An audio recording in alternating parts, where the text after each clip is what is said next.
Sonic the Hedgehog was not Sega's first mascot. Before 32X's and Sega CDs and dubious dealings with Michael Jackson and Sonic even being made in general, there was the Sega Master System and Alex Kidd. Alex Kidd was Sega's first attempt to compete with Super Mario Bros. And it's pretty obvious. I mean, look at this color scheme. Alex Kidd looks way more similar to Mario than Sonic does. It's safe to say that, as many of you probably have no idea what I'm talking about, Alex Kidd didn't take the world by storm, and let's be honest, as much as I love those games, there are no Super Mario Bros. In fact, in Korea, they were so underwhelmed with Alex Kidd that one bootlegger decided to go out and make an actual Super Mario Bros. Port to the Sega Master System, technically.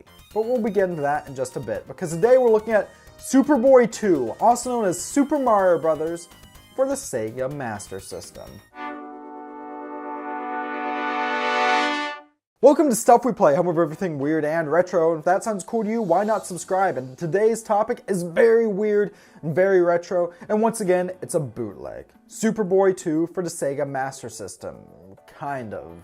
Well, as far as I've learned about this game, this is actually the sequel to a game that was simply called Superboy, which was released for the MSX line of 8-bit computers in Korea. Yeah, the MSX was a standard of computers that was actually made jointly by Microsoft, but only really ever took off in Asia, though there were some models that made their way to Europe and even to North America. After the, I'm guessing, success? Of Superboy, the same guy went on and made Superboy 2. And then after that, Superboy 3 and Superboy 4, but God, I do not want to look at those. One bootleg Mario game is enough for me. Superboy 2 was also released for the MSX computers, and then ported over to the Sega SG-1000. For those who are unfamiliar, the SG-1000 was Sega's first console, and it had graphical and sound capabilities that were very similar to the ColecoVision. But one thing that's important to note about this is that the Master System is backwards compatible. In fact, Japanese Master System and Sega Mark III consoles, they can actually play SG-1000 cartridges. Superboy 2 is actually a Sega SG-1000 game shoved in the shell of a Sega Master System cartridge, and thus playable on a Sega Master System. Whoopee, I don't actually have a version of it. I'm emulating this, but it's a bootleg, so why would I go out and buy it anyways? Because as we're going to see, it's a rough thing. There's no real story for Superboy 2, it's really just Mario, but wow, is it a jittery, crappy looking Mario. You see, it's pretty obvious that this is an SG-1000 game from the get-go. I mean, the Master System, technically speaking, was more powerful than the NES. Just take a look at Wonder Boy here, which is actually an official Sega-made game. And now look at Wonder Boy and the SG-1000. Yikes. Mario's momentum is way off. He starts and stops on a dime, and jumping's kind of a crapshoot. Depending on how long you hold the jump button down, it should be able to control your jump, but really and truly, sometimes he does a bit of a moon jump, and sometimes he just does kind of a little hop thing. It kind of reminds me of that Mario 4 Space Odyssey game I looked at way back.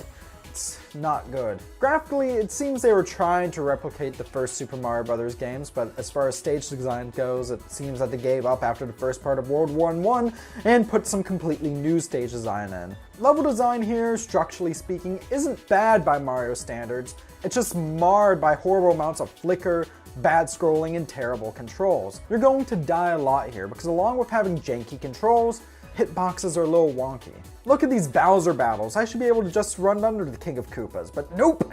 Out of the 4 worlds here, yes, only 4, this game is just as long as Super Mario Land on the Game Boy, but that game is a hell of a lot better than this. 3 of the 4 Bowser battles seem to be exactly the same. And also, once you get past worlds 1 through 3, you don't even have a Toad coming to tell you, oh, your princess is in another castle. No, it just says, go! Next level. And then once you beat the game, you don't even rescue the princess, you just get end. And then it automatically sends you back to World 1-1. No, seriously, this is literally how long it stays up there. Thanks, game. You've wasted about 20 minutes of my time. So why am I even talking about this game? I don't know, it's kind of interesting. It kind of makes me think, you know, what if there was some alternate world where Sega stayed around, instead of Sonic ultimately appearing on Nintendo consoles, we had Mario appearing on Sega consoles. I don't know, it's cool, and it's a cool piece of history, but this game should stay as a piece of history and nothing else. But you know, I might be beginning to ramble on just a bit. So with that, what bootlegs should I take a look at in the future? Let me know down in the comment section below. And while you're at it, why don't you subscribe to Stuff We Play for more great content like this, or even back us on Patreon, because every dollar earned from Patreon goes back into the channel itself. So thank you very much for watching. Stay classy, and I'll see you next time.